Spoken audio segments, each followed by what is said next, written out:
My name is Vincion Davis. I'm the owner of Tech Yidco LLC and the creator of the Shabbos Safe Hot Plate. This is my story.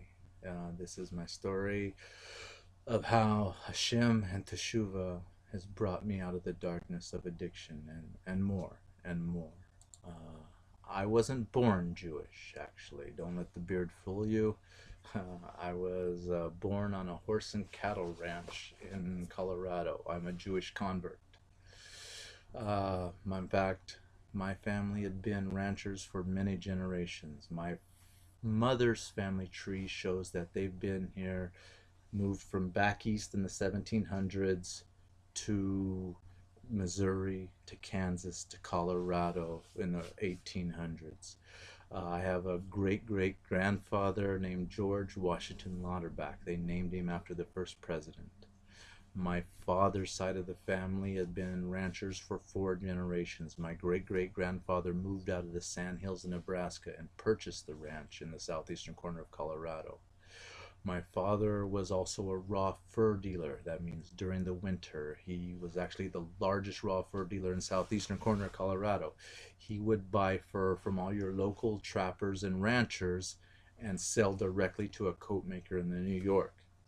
During the summer, he would rodeo. He was a kef roper. For those who don't know what kef roping is, it's when you actually ride a horse as fast as you can go to catch a kef with a rope. You jump off the horse, you run after the calf, you throw the calf down, and you tie him down as fast as you can. Those that do it the fastest are the winner. And my father was actually the 1985 champion calf roper back then. So a real cowboy. Yeah. I had a normal American childhood, no Jewish influence whatsoever. I mean, some of my family members are Christian, but looking back on it, I I don't think I could ever, yeah, I wasn't into religion, put it that way. And looking back on it, I had addictive tendencies back then, but basically my philosophies, my deeper thoughts in life evolved like most American kids from movies and from popular culture, whatever was popular at the time. No real direction or meaning. In fact, later in life, I had such a adamant distrust in organized religion. I have a tattoo on my shoulder that says Leviticus 19:28. That's the verse in the Old Testament, or for those who know Chumash, that's Vayikra, that says do not get tattoos. So that's where I was in my life. Later in life, I was married. I had a daughter, and we were financially independent, which allowed me to do things like collect classic cars, classic Chevys, motorcycles. I built my own ultralight aircraft, which is a hang glider with wheels, a two-stroke, two-cylinder motor propeller behind me, and yeah, anything that I could tinker on that goes fast was what I was into at that time. My addiction was present at that time. In fact, that's when I first really got in. That's when I started to get into trouble. Not first, but that's when I started to get in trouble. I got a possession charge, and my wife separated from me, being the intelligent woman that she was. And that's when I tried my first maiden voyage in the ultralight. I adjusted the pitch of the wings wrong. And basically what happened is when I took off, I was doing on my runway in the field on the side of my farm, and I went over backwards, landed nose first. The motor broke through the framework and crashed into my spine and shattered 2 vertebrae. So I was in a body cast from my neck to my waist for 6 to 8 months. I was in a wheelchair and I was on some pretty heavy opiates. So my addiction did not get better, did not get better. In fact, when I got out of the cast, or I was in a Velcro suit for even longer than that, I started getting into more possession charges because actually one time I even overdosed, and my addiction was so bad I was clinically dead in the back of a police car on the way to the hospital, and they brought me back at the hospital, Baruch Hashem. But I don't have any fantastic story of that. It was darkness. I don't remember much about it, but that's how bad my addiction had got at its worst. And the thing is, though, at that point in time, I could afford a decent lawyer, and the lawyer kept cutting deals with the court system, saying if he stays out of trouble, we'll do less. But after a while, I was able to get into a lot of trouble, and in that foggy reality of my mind, I didn't go to court. I decided I was going to avoid the court system altogether. But that's where my life changes. That's where my story changes. Uh, I had a spiritual experience, and bear with me on this. I usually don't tell this story, but my wife today, Baruch Hashem, she says I really need to tell this part of my story. Uh, my life had gotten so bad that I was living in a van. I was homeless. I was penniless. I scraped up enough money to get a hotel and a shower. I was staying in a hotel at 4 o'clock in the morning. I was pondering thoughts about how bad my life had gotten. I felt an energy slam into my chest, pin me to the bed, and flow out through my fingers and toes. Uh, that experience left me so clear-headed, for several days I can't even put into words some of the experiences that I experienced. Uh, I became aware of something arguing over my existence, of whether I deserved to be on this earth or not. I came to the realization that I'm still here, and that some people aren't so lucky. There are people walking this earth that are the sum of their averot, their sins. They are no longer there. Now, I don't have anything to back this up. This is just what I felt, my story. And that left me no doubt that there is something more than myself, and that I am responsible for every thought, speech, and action that I do on this earth. And that's the reality. And in the last few days of that clear feeling, it pointed me directly to Judaism. And so I'm fixed, right? No, my life didn't get better right away. My life did not get better right away. I still had to face the legal consequences of what I'd been doing, and I still had an addiction. But Hashem had plans for that as well. Yeah. I made plans to see my daughter. My estranged wife and my daughter lived at the top of a hill, and as I was driving up the hill, a car swerved into my lane and caused me to lay my Jeep on its side. I knew that was it. The police were coming. I had a warrant. It was time to face what I had coming. So I told the person who had seen the accident that I needed to go say goodbye to my daughter. I ran up the hill to their house. I hugged my daughter goodbye. I explained what had happened to my estranged wife, and I went back down to the accident. And Baruch Hashem, that day, that day, was the last time that I had abused any kind of illegal drug or prescription medication. And that was over 10 years ago. Clean and sober, after my experience, I started writing to rabbis. Why Judaism? Like I said, I just basically, like I said, the experience pointed me directly to being Jewish. I can't explain it. But I did. Through snail mail, I wrote to several rabbis. I wrote to an Orthodox rabbi, a Reform rabbi, a conservative rabbi. At that time, I didn't know the difference. Like I said, I didn't know anything about Yiddishkeit, about Jewish religion, whatever. But Baruch Hashem, the Orthodox rabbi was actually a good rabbi, Rabbi Shmuel Spritzer in Crown Heights. And he wrote me a really good letter, a really nice long letter that explained to me that, first he said, you don't want to be Jewish. You don't need to be Jewish to have a relationship with Hashem. but he encouraged me to study. He sent me a book, the Divine Code. That's the laws of the seven mitzvot of the Bnei Noach. In other words, the seven mitzvot of the non-Jew, or the sons of Noah. And he also sent me a copy of the Tanya, and encouraged me to study. I also studied the Tanakh, and from front of the cover to the end. And with a group of friends, I started studying biblical Hebrew from a book called My First Hebrew Primer.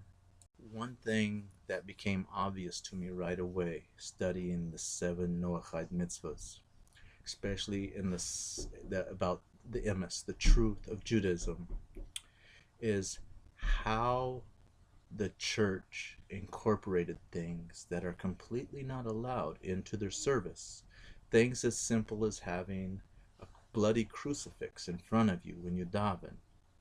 Things as simple as taking of the sacrament, which represents a korban of avodah zarah. And at that time, what's really interesting, it has really nothing to do with it, but it really convinced me. I watched a documentary on Isaac Newton. Everybody knows Isaac Newton was a little bit out there, but Isaac Newton was also a student of Kabbalah and of the Jewish religion. And at that time in history, you were expected as a person of any status to own a seat in the church. And it was known, it's recorded in history, that he would go to church, but he would leave in the part of the service just before taking of the sacrament. And I was like, ah, he knew. So yeah, also Hasidic teachings, studying the Tanya. I can't claim that I understand the Tanya, and I especially didn't back then, because I mean, I'd had no Jewish background whatsoever. But what the Tanya did teach me is that I had a Yetzer Hara, an evil inclination. And what it also taught me is that it's my avodah, it's my service to Hashem to fight that Yetzer Hara, to overcome it. And that my daily existence, as long as I'm doing that, I'm doing what I should be doing. I also studied Jewish history, and that convinced me even more of the truth behind the Jewish religion. I mean, there is no reason why the Jewish people should still be on this earth. There is no. What other nation in the world do you know that in every generation there's some other nation that wants to completely wipe them out, and they are still here? Also, that brings you to that question: what would cause an entire nation's evil inclination to hate the Jews, unless the Jews themselves were bad for business for the evil inclination?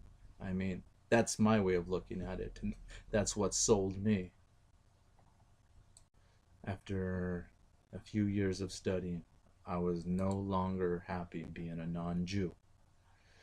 I was in a small, well, medium-sized university town in Oregon, and it only had one Orthodox synagogue. So one Shabbos afternoon, I knocked on the rabbi's door. The shul was actually in his garage, and they only davened on Shabbos, so it was very, very small.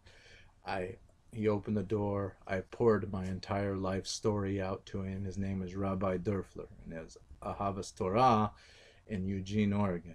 And I told him, you gotta make me Jewish. You just gotta make me Jewish. I showed him that I could read Hebrew. I could read the Akeda from the Chumash, and that I've been studying, whatever. But I must have convinced him, because he didn't try to discourage me at first. He said, let me talk to my Rav, come back tomorrow.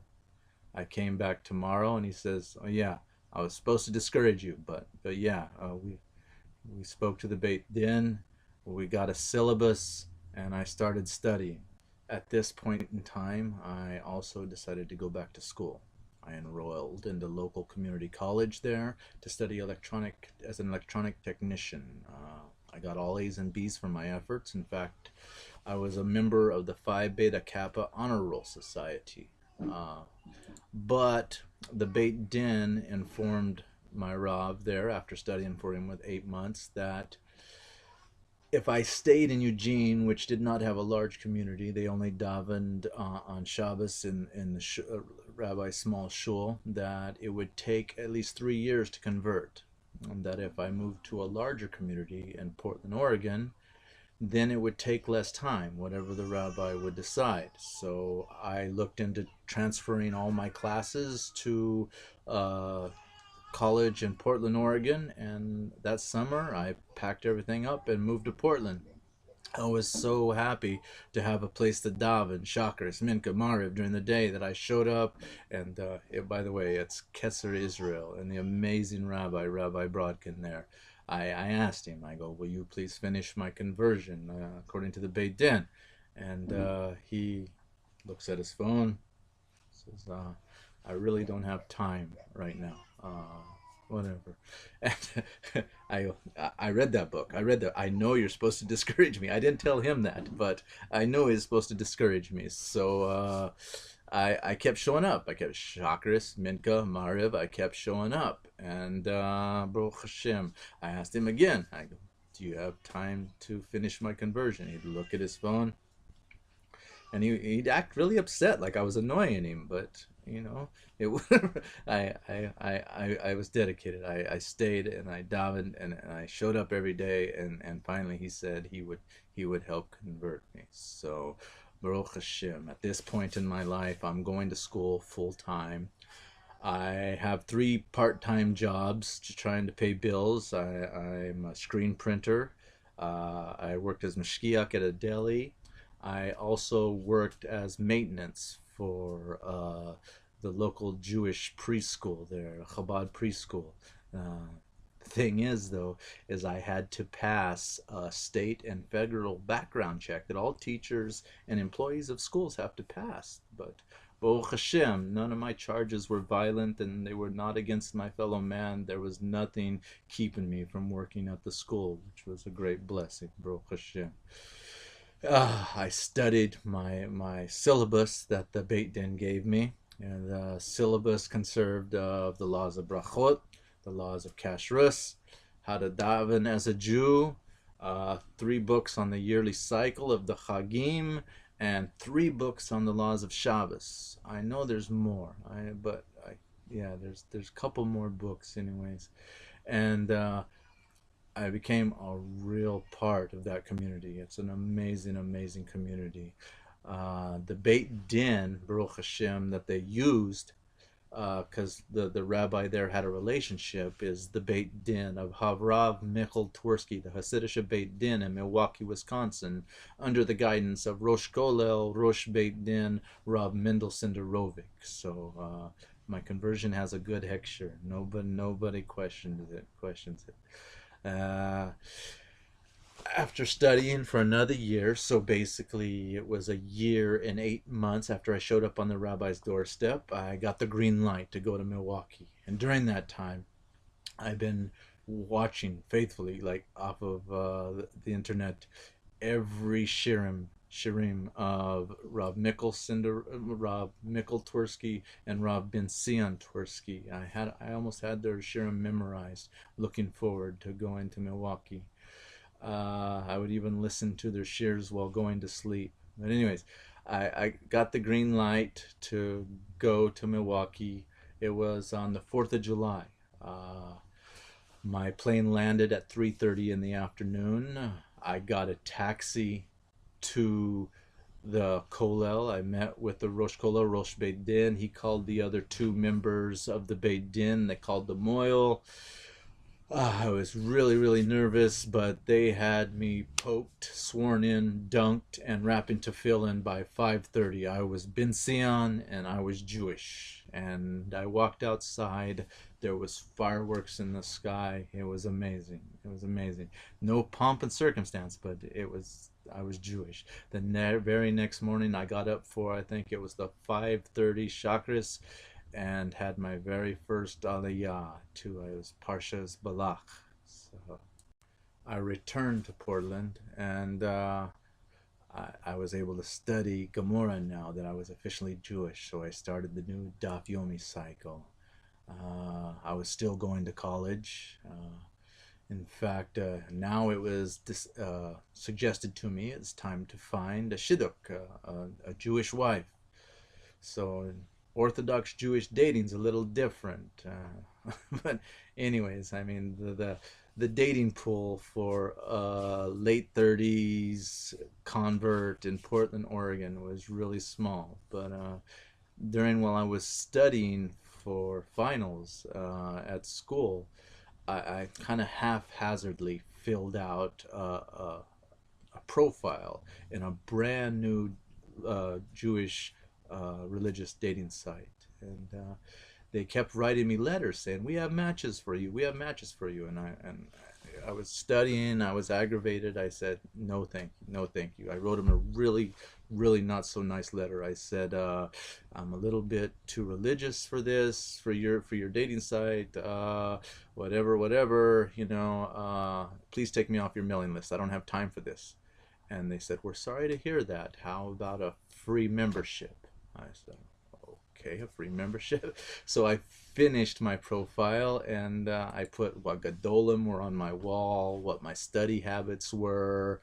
I tried to be look as religious as frum as possible on there. And there was a nice Jewish lady in Queens, New York, which is now my wife. I seen her profile, same as mine. She barely filled it out, but she was Israeli. She seemed to have the same goals as mine, so I wrote to her. But the same as me, she didn't have a membership to this from dating site either, because it was brand new. There was nobody on it. So she could see that she got a message from me, but she couldn't read my message. So she showed my profile, Baruch Hashem, to her best friend at lunch, and her best friend said, "Buy a membership just to write him. He's the one." And thank goodness she did. Like I said, we talked for a few months. I flew to New York. I stayed there for 5 days, and we seen each other from chakras to midnight for 5 days straight. My Rav at the time was Rosh Kolel in Portland, Oregon, and his parents lived in Muncie. He was actually visiting his parents in Muncie. We rented a car. We drove to Muncie. We met with my Rav. Her Rav that she asked Shilas for is Rav Mizrahi. Yeah, and he was doing a shiur in Brooklyn. We drove to Brooklyn. We met with him after his shiur. We got his bracha. So we were engaged. Baruch Hashem. We were engaged. And I have to tell you, my wife's story is way more beautiful than mine. My wife is Israeli. She's of Ethiopian descent. Basically, she's of the tribe Beta Israel. She was the very first Ethiopian Aliyah. Her mother carried her and with her brother for 4 months through the Ethiopian and Sudanese desert to get to Eretz Israel during Operation Moshe. And Baruch Hashem, I'm amazed by her Avodah Hashem is truly out of ahava, out of love, where my past life scared me into my religious path, that we balance each other perfectly.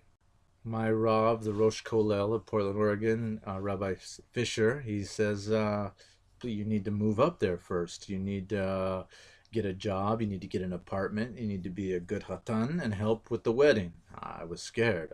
I was really scared. I mean, it was just before High Holy Days. How was I going to find a job? Explain to my non-Jewish boss that I needed the High Holy Days off. I needed 7 days Sheva Brachas off. I needed all this time off. But I did my Estadlis. I did my work.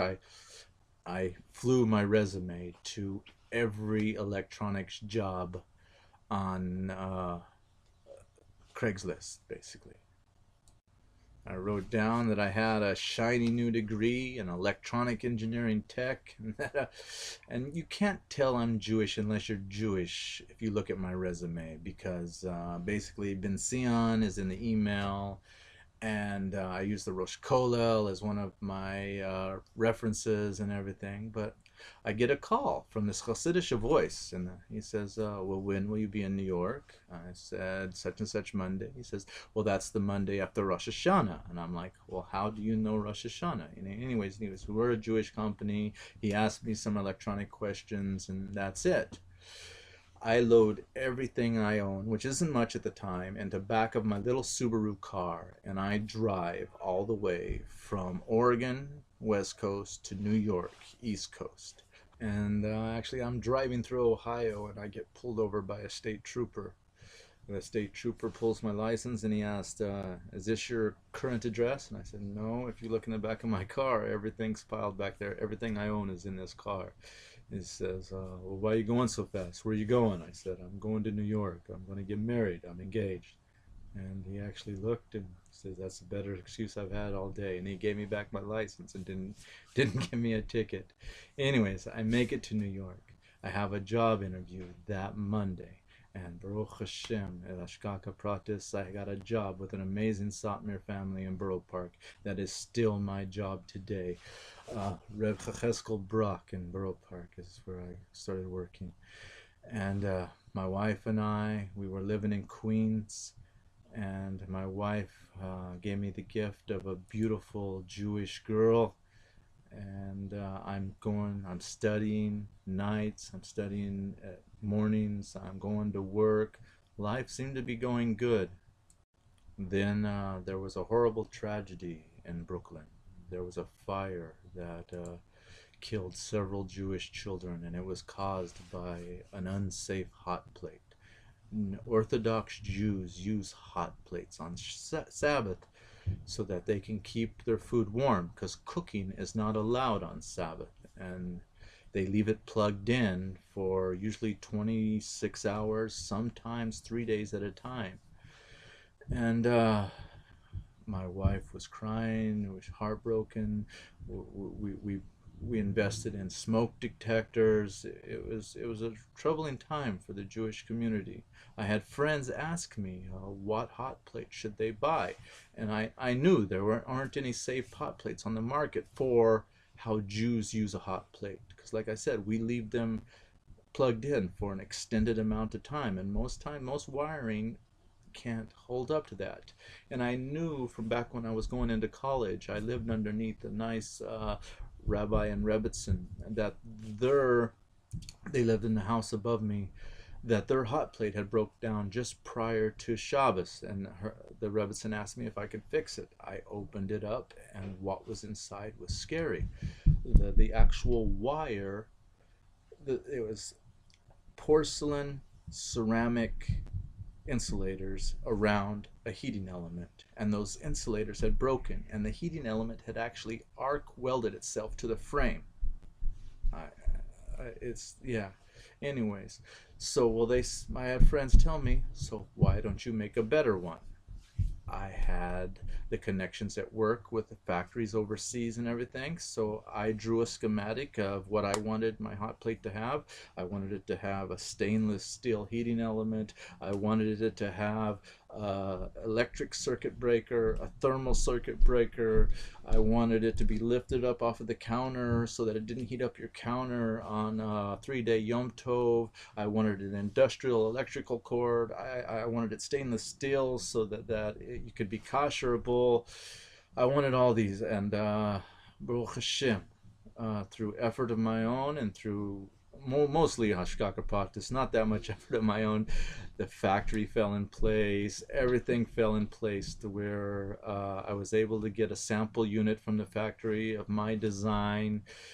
I was able to get it ETL certified. I was able to get certification of the Beit Din of Crown Heights. I was able to get halakhic certification from the Vod of Oregon, where I was from, but I still didn't have the money to produce it. So I did what a lot of companies are doing now. I did an online internet Kickstarter. But then I realized half of my intended audience doesn't even use the internet. What am I going to do? The Kickstarter was a dud. There was no numbers whatsoever. And then I contacted Yeshiva World News. They let me put an article in Yeshiva World News. The numbers went stopped. Okay. I contacted, who else did I contact? The Jewish Press. Put something in there. The numbers went stopped. I contacted Chabad Lubavitch. They sent out an email for me. The numbers went stopped. I did a Jewish email blast. The numbers went and completely stopped. At the very end of the campaign, Mishpacha magazine did an article on my story and my wife's story. And Baruch Hashem, days before the end of the Kickstarter, we reached our $60,000 goal. With that money, I was able to start the patenting process. I was able to file a preliminary patent. I was able to start my company, the name Shabbos Safe Hot Plate, Shabbos Safe Hot Plate. And my company is Tech Yidco LLC, so Tech Yid Company. The only thing is after that I soon realized like I don't have any way to import, warehouse, and distribute my product. And I was contacted. Everything seems to be Ashkaka Pratis. Everything just seemed to fall in place. This was obviously attended from Shemayim because I was contacted by Kosher Innovations. They're the Shabbos lamp people. They're in every Judaica shop, every Jewish hardware store or kosher store all over the United States and the world. And they offered to import, warehouse, and distribute for me. So Baruch Hashem, we got our first shipment. We were able to deliver to all the Kickstarter backers. We were able to get in all the stores. And Baruch Hashem, and it was time to make another order. But I wanted to make a few improvements because we got feedback from people, and I wanted to raise the temperature as much as I halakhically could and still be kosher certified by my hechshers. And I wanted to change the wire connections. The original wire connections that the factories used weren't at the standard that I wanted to use. So we weren't in stores for like another 8 months before we got everything taken care of, got the ETL safety certification again, and then we were in stores. We sold out in 3 months. It's amazing. It's amazing. So we have another order now. It should be back in stores in a month. We're doing better than I could have dreamed. The thing now, I actually have an idea. I patented it. Part of my patent for the Shabbos Safe Hot Plate is I also patented the idea of a changeable top to the hot plate. Basically, the stainless steel top you can take off, toivel it, put it back on. You can take it off, kosher it, put it back on. You can have one top for meat, one top for dairy, one top for parv. It's yeah. I'm also one of my next few plans. I want to make a water urn that has some child safety features. Plus, I have the idea of a circuit that you can have that would allow you to not have to switch it between Shabbos mode, Yom Tov mode, and regular mode. You can just plug it in, leave it, add water on Yom Tov, and it should be fine. But that's in the process. We're still working on that one. I still have my job in Borough Park. I live in Staten Island now, though, and I drive every day over the Verrazano. I drive a 30-year-old Harley Davidson Sportster. It's a little part of my past that I still have. Well, no, I didn't. I don't have it from 30 years ago. I just purchased it last year, but it's something. It's not that great. I have to work on it regularly, but that's part of the enjoyment. I explained to people that I changed 99% of my life to be a Torah observant Jew. And that motorcycle is a little mutar havalim, which translates, what is it? Permitted waste of time, basically, is what that means. And it balances my life. And plus, I like driving through Borough Park with the beard and this, and on a Harley Davidson. It's just fun. Things that are going on in my life, though, now. That's just one of the many miracles that has happened in my life. A while back, I met here in Staten Island the Biale Rebbe from Bnei Brak was visiting, and I was able to meet him in Yechidus, and it was a mamish amazing experience. Everything that came out of his mouth, he told me the things that I needed to improve on, and like things that there was no way he could have known that I wasn't doing. And when I left that meeting, I had a tiny bit of the feeling that I had when I had my spiritual experience over 11 years ago. It was just mamish amazing, amazing.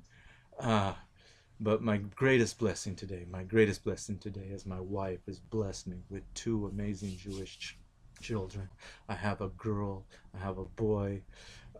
If I was to look at my life today, 15 years ago, I think it was boring. I think it was boring. I wake up at 5, I study Gemara, I go to the mikveh, I daven chakras, I go to work, I daven minka at work, I come home, I play with my children for as much as I can, and then I go and study in shul and daven Mariv until 10 o'clock every day on a good day, if possible. And I wake up the next day and I do it again. But that is the life I want. My work, because by doing that, my worries today aren't whether I'll use drugs or not. What studying Torah and doing teshuvah has brought me so far from that, that's not ever even an option or even on my mind. In fact, today, my simple struggles are today, am I being a good father? Today, am I using my time wisely? Am I doing an honest day's work for my boss? That's my avodah Hashem. And I know these little things, they seem small, but they are kicking holes in the Sitra Akra. My Yetzirah hates it when I do these simple little things. And my struggle today is just to be a good Jew. And that's what I have. And that's my story. Thank you.